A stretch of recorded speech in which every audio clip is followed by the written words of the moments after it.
स्वागत है आपका अंग अकेडमी 2.0 पर। जैसे कि आपको पता है कि हम लोग क्लास 10 का जो है कि जियोग्राफी का सिलेबस चल रहा था, जिसमें कि पहला अध्याय चल रहा है संसाधन, जो कि संसाधन एवं विकास का चल रहा था चैप्टर। उस चैप्टर में मैंने आप लोगों को बताया था कि संसाधन की जितने भी टॉपिक हैं बारे बारे से। आज जो मेरा संसाधन नियोजन क्या है इसके बारे में है। तो चलिए समय बर्बाद न करते हुए अपने टॉपिक वापस आते हैं। संसाधन नियोजन, देखिए संसाधन नियोजन होता क्या है, उसका अर्थ क्या है। मानव और आर्थिक संसाधनों का सही संतुलित और वैज्ञानिक ढंग से उपयोग करने की जो योजना बनाते हैं वही हमारा क्या होता है, संसाधन नियोजन होता है। ठीक, इसे सरल शब्दों में अगर हम समझने का प्रयास करते हैं तो सरल शब्दों में हम यह कह सकते हैं कि देश में जो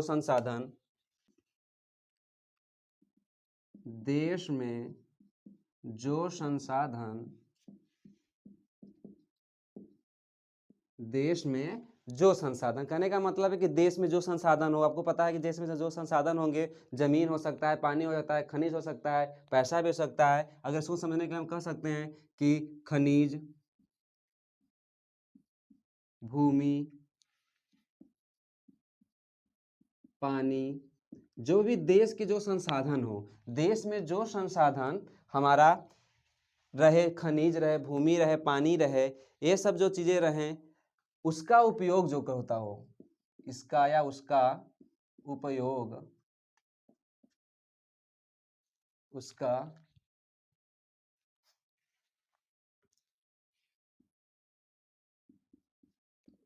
उसका उपयोग जो हम करते हैं, यानी देश में जो संसाधन का उपयोग हम बर्बादी रोक, यानी कि कहने का मतलब कि जो कि बर्बादी तरीके को रोक कर सही तरीके से उपयोग करें, यानी उसका ज्यादा न कर कर, बर्बादी न कर कर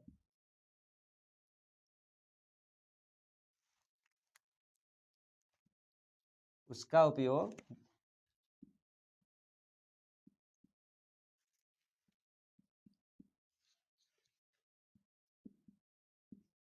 बर्बादी न करके सही ढंग से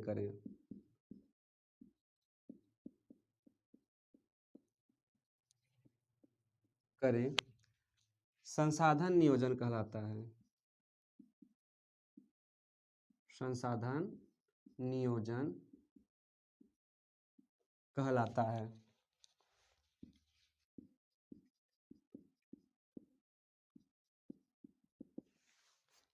कहने का मतलब यह कि देश में जो संसाधन रहे, चाहे वह जमीन रहे या पानी रहे या खनिज रहे, उसका जो है कि हम सही तरीके से या सही ढंग से इस्तेमाल करें या उसका प्रयोग करें, उसका उपयोग करें, वही क्या होते हैं, हमारा जो है कि संसाधन नियोजन कहलाते हैं। ठीक, इतना आप लोगों को समझ चुके होंगे। आपको ये भी पता है कि भारत जो है कि विविधताओं का देश है। भारत में कुछ ऐसी जगह है जहाँ पे सोर्सेज जो है कि काफ़ी अच्छी मात्रा में देखने को मिलता है, संसाधन जो है कि प्रचुरता देखने को मिलती है। उसको भी समझते चलेंगे हम लोग, संसाधन के प्रचुरता किस कहाँ कहाँ होता है।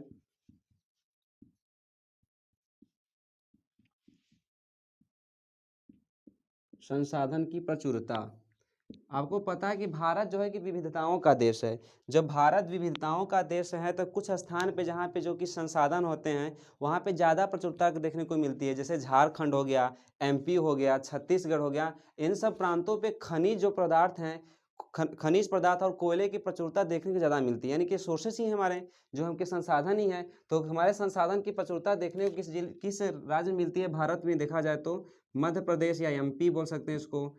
उसके बाद छत्तीसगढ़,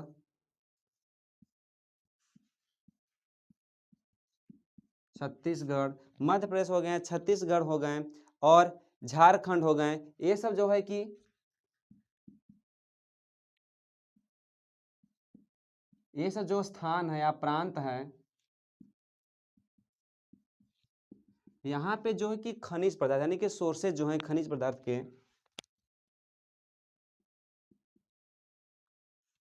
खनिज व कोयले के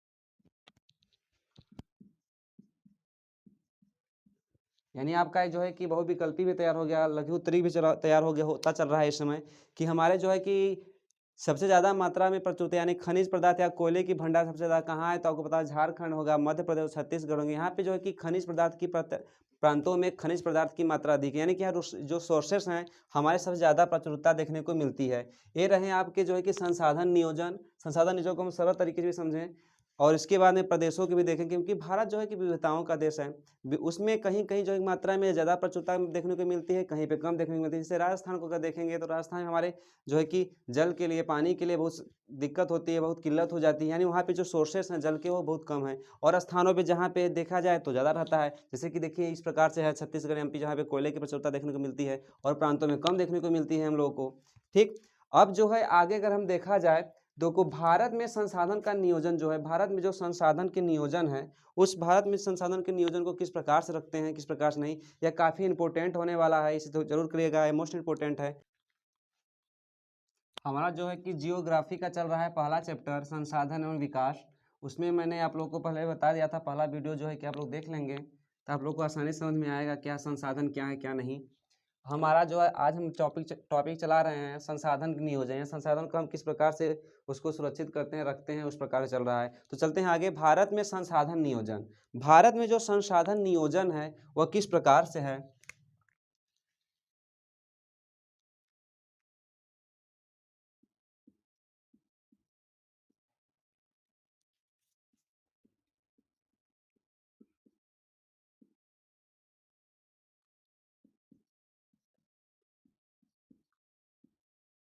भारत में संसाधन नियोजन, हम एक डायग्राम में समझने का प्रयास करेंगे। एक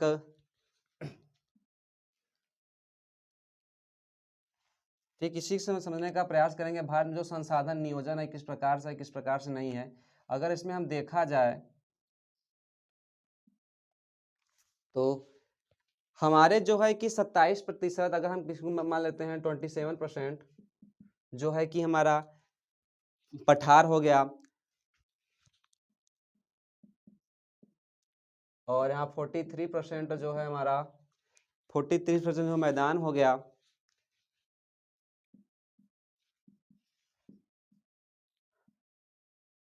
43% क्या हो गया, मैदान हो गया, 27% हमारा जो है कि पठार हो गया। अब आते हैं 30% जो हमारे पास क्या हो गए, पर्वत हो गए।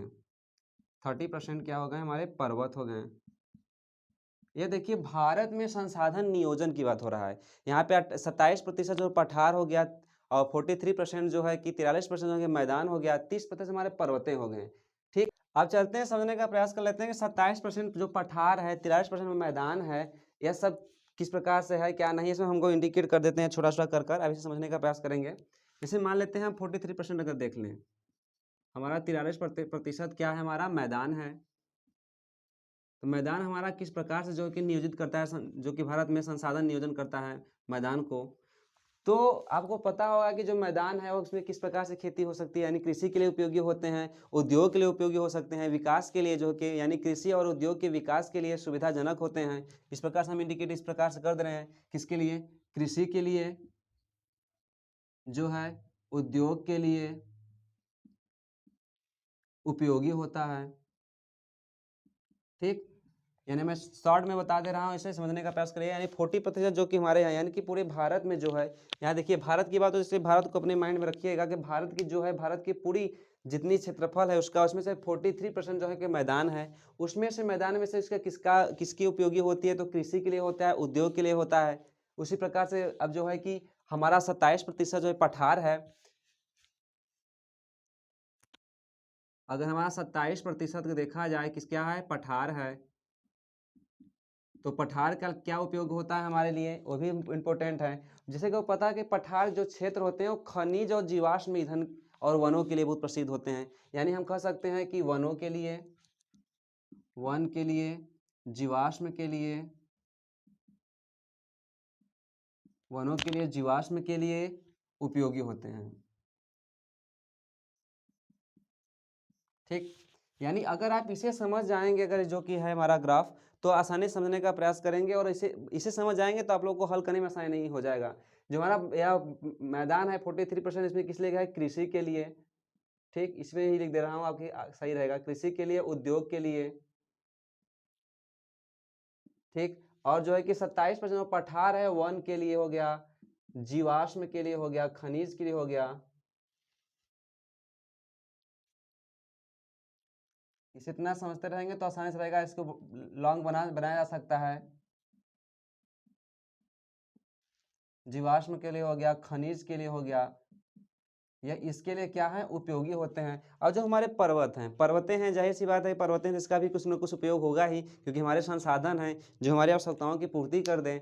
जो पर्वत है हमारा, जो कि पूरे क्षेत्रफल यानी भारत की जो क्षेत्रफल है वो 30% जो है कि विस्तृत क्षेत्रफल में होता है, विस्तृत पर है, जिसके लिए हमारे पर्यटकों के लिए, विकास के लिए अनुकूल हो परिस्थितियां देखने को मिलता है। और यहाँ की परिस्थितियों के लिए काफ़ी इंपॉर्टेंट होती है, बहुत महत्वपूर्ण होती है, जो कि पर्वत होती है संतुलित करने के लिए परिस्थिति, यानी हम कह सकते हैं यहाँ पे पर्यटक के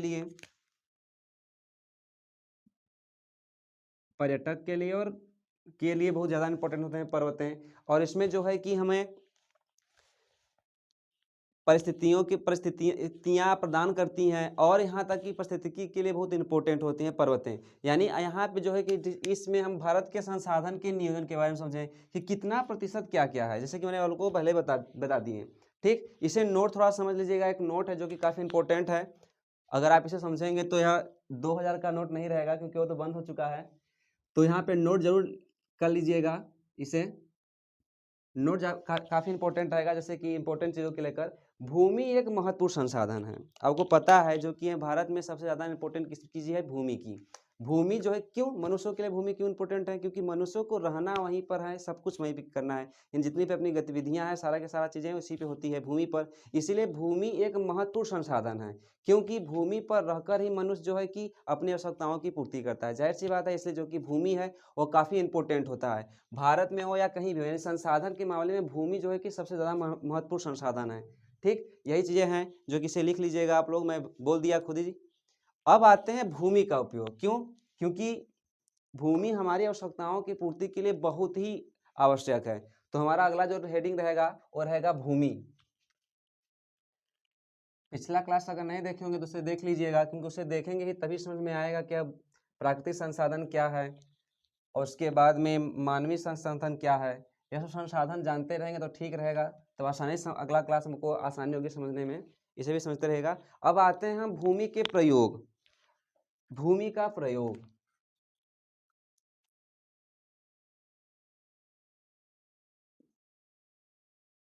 भूमि का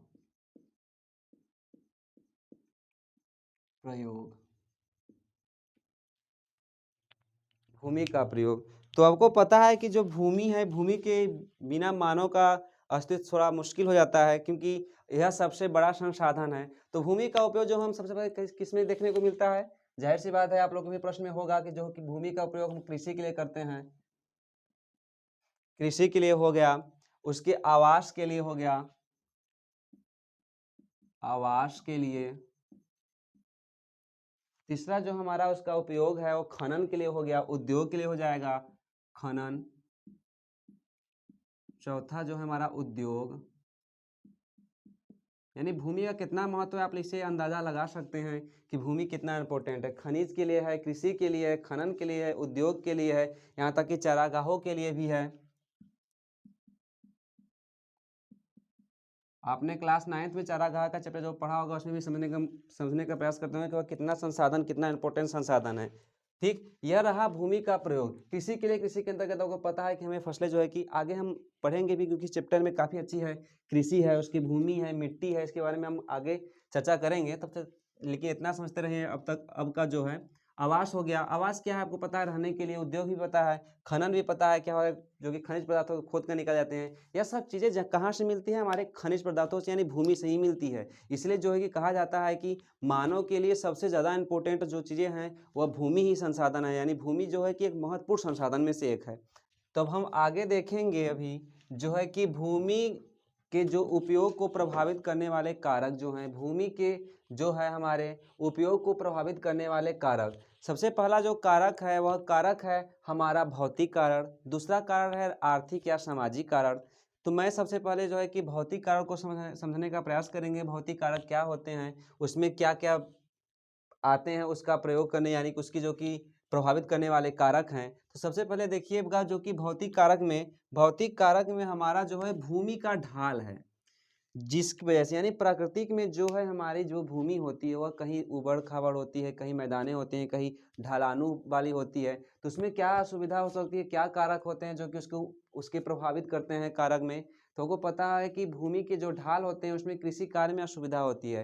क्यों? क्योंकि जिस प्रकार से अगर फसलों की सिंचाई नहीं हो पाती है, जिसकी वजह से उसकी जो है कि पैदावार में कमी आने लगती है, यानी कि वह कृषि के लिए उतना उपयोगी नहीं रहते हैं। उस प्रकार से मेड़बंदी टाइप में यानी खेती यानी बंदी कृषि करना पड़ता है। यानी ये भी जो है कारक हैं जो कि प्रभावित करते हैं हमको, भौतिक कारक हैं। दूसरा जो है मिट्टी का आवरण, जैसे कि आपको पता होगा कि अगर मिट्टी का आवरण में अगर पतला होता है वहाँ पे, तो वहाँ फसलें जो होते हैं, पौधे जो होते हैं सही तरीके से नहीं विकास कर पाते हैं। अगर वही मिट्टी की जो आवरण है, यानी अगर मिट्टी अगर इस प्रकार से है, तो इस प्रकार से अगर मिट्टी के जो आवरण है, मान लीजिए नीचे का नहीं, अगर इसकी जो मोटाई जो है वह ज़्यादा रहेगी तो उसकी जो पैदावार होती है बढ़ जाती है। अगर यही जो मिट्टी का आवरण बहुत कम रहे, नीचे मान लीजिए उपजाऊ भूमि न रहे, मिट्टी न रहे, मृदा न रहे, तो इसकी क्या हो जाएगी, पौधों के विकास में क्या हो जाएगी, कमी आ जाती है। यह भी एक प्रभावित करने वाले कारक होते हैं जो है कि हमारे भौतिक कारक के अंतर्गत ही आते हैं। तीसरा जो हमारा कारक है, जो कि भौतिक कारक में से तीसरा जो है, शैलों की प्रकृति और उसमें पाए जाने वाले खनिज, यानी शैलों की प्रकृति, यानी शैलों का जो व्यवहार है उस किस प्रकार से, उसमें पाए जाने वाले जो खनिज हो गए, चाहे वो लौह अयस्क हो गया या खनिज तेल हो गए या जो है कि कोयला हो गया, यह जो चीज़ें हैं प्रभावित करने वाला कारक ही हैं। भूमि के जो उपयोग को प्रभावित करने वाले कारक में जो है भौतिक कारक हैं। चौथा जो है हमारा भौतिक कारक के अंतर्गत भूमिगत जल की उपस्थिति। जैसे आपको पता होगा कि जब बारिश होती है तो बारिश का जो जल होता है धीरे धीरे रिस कर भूमिगत में चली जाती है, यानी कि भूमि के अंदर लेयर में चली जाती है। उसी को कहते हैं, हम क्या कह रहे हैं, भूमिगत जल की उपस्थिति, यानी किस प्रकार से क्या होगी क्या नहीं, उसकी उपस्थिति किस प्रकार से है। बारिश की जब रिस कर चले जाते हैं, जैसे मान लीजिए यहाँ पे बारिश होती है, मिट्टी जब बारिश होती है धीरे धीरे इकट्ठा होती है जल को, तो धीरे धीरे क्या होती है, रिश्ते रिश्ते भूमिगत यानी भूमि के अंदर चली जाती है। तो वही जो गत में तक चली जाती है, तो वहीं पर क्या है, हमारा भूमिगत जल की उपस्थिति हमको देखने को मिलती है। ठीक। अब जो है कि दूसरा हम देखेंगे आर्थिक कारण, या तो सामाजिक कारण या आर्थिक कारण। अब जो है कि भूमि के उपयोग को प्रभावित करने वाले कारक में से हमने जो है कि भौतिक कारक पढ़ा, जिसमें कि भौतिक कारक के अंतर्गत हमारा आया था भूमिगत जल की बारे में। अब जो है कि हमारा दूसरा जो कारक था, जैसे कि मैंने बताया था आर्थिक कारण या सामाजिक कारण, इस कारक में हम समझने का प्रयास करेंगे कि क्या होता है। तो इसके अंतर्गत हमारे आते हैं आर्थिक स्थिति। जैसे कि पता है कि भूमि संबंधित बात हो रही है हमारी, तो भूमि में आर्थिक जो कारक हैं, आर्थिक स्थिति क्या है, यह बहुत इंपॉर्टेंट होती है। क्योंकि कुछ जो हमारे मैदाने होती हैं, यानी जो कि हमारी भूमि होती है, वह सीढ़ी नुमा होती है। तो इसके लिए हमें आर्थिक यानी कि पैसे की बहुत ज़रूरत पड़ती है। यानी जो कि देश ने, जैसे कि हमको पता है कि जो अनुपयोगी भूमियाँ होती हैं उसको उपयोगी बना देते हैं। यानी कि जो ऐसे देश होते हैं जो कि आर्थिक रूप से संपन्न होते हैं, वे जो कि अनुपजाऊ भूमि होती है उसे अनुपजाऊ भूमि को हम उपयोगी बनाकर उसमें खेती करते हैं। जैसे कि हमारा इसमें आगे जो है जापान जो है कि बहुत आगे रहता है, जो कि उपयोगी भूमि नहीं रहती है, वहाँ पे हम इकट्ठा मिट्टियों को ले जाकर वहाँ पे हम उसको भी उपयोगी बना देते हैं, यानी कि ऊसर भूमि को भी हम उपयोगी बना देते हैं। इसमें लिए हमें मोटे पैसे की ज़रूरत पड़ती है, यानी कि आर्थिक स्थिति अगर नहीं सही रहेगी तो ऐसा करना संभव नहीं है।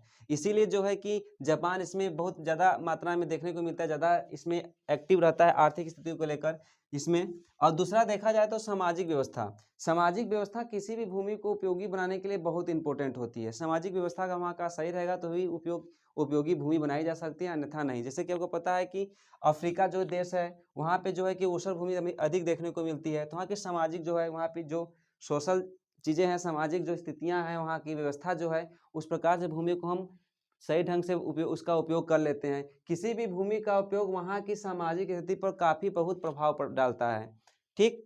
अब दूसरी बात अगर देख लिया जाए इसकी जनसंख्या, जैसे पता है कि भूमि को प्रभावित करने वाली जनसंख्या बहुत इंपॉर्टेंट है। क्यों? क्योंकि जनसंख्या जहाँ रहती है उस प्रकार से हम बांट कर हिसाब से काम करते हैं, किस प्रकार से हमारी भूमि को कहाँ पे क्या यूज करना चाहिए, कहाँ पे हमें उपजाऊ भूमि है तो उस पर क्या करना चाहिए क्या नहीं, क्योंकि जनसंख्या को हमारे देखते हुए उसके सारा काम करते हैं। ठीक। और अगला जो है कि हमारा परिवहन के साधनों का विकास। यह जो हमारा है भूमि के उपयोग को प्रभावित करने वाले कारक का दूसरा है आर्थिक कारण या सामाजिक कारण में परिवहन के साधनों का विकास। परिवहन के साधनों का विकास बहुत इंपॉर्टेंट है। क्यों? क्योंकि परिवहन अगर नहीं रहेंगे तो एक स्थान से दूसरे स्थान हम कोई साधनों का उपयोग ही नहीं कर पाएंगे, जिससे वहाँ की चीज़ें को विकास नहीं कर सकते हैं भूमि को लेकर। जैसे मैंने पहले बताया था आर्थिक स्थिति में वो अनुपजाऊ जो भूमि होती है उसको उपजाऊ बना ली जाती है। तो जो उपजाऊ भूमि होती है उसको हम इकट्ठा करके कहीं ले जाएंगे तो परिवहन की आवश्यकता पड़ेगी। इसलिए जो है कि परिवहन के साधनों का विकास काफ़ी इंपॉर्टेंट होता है। यह रहा हमारा भूमि उपयोग को प्रभावित करने वाले कारक, जो कि पहला था हमारा भौतिक कारक, जिसमें मैंने आप लोग को पहले बता दिया। और उसके बाद में हमारा दूसरा जो है आर्थिक कारक, जो कि हमने आर्थिक कारक को हमने 4 भागों में बांटा था। आर्थिक स्थिति के और सामाजिक व्यवस्था, जनसंख्या, परिवहन के साधनों का उपयोग। ये रहा हमारा जो है कि भूमि के उपयोग को प्रभावित करने वाले कारक। ठीक। अगला जो मेरा टॉपिक रहेगा वो मृदा से संबंधित रहेगा, यानी मृदा क्या है, मृदा संसाधन क्या है, इसके बारे में रहेगा। तो कल का क्लास काफ़ी इंपॉर्टेंट होने वाला है, तो उसे बने रहिएगा और इसे रिपीट करते रहिएगा, क्योंकि यह जो कि काफ़ी अच्छे तरीके से नोट्स भी तैयार कर लेंगे। अगर आप बैठे रहेंगे कापी पेन लेकर तो काफ़ी अच्छे से आसानी होगी आप लोगों को समझने में और याद करने में भी। तो धन्यवाद, आज के लिए बस इतना ही।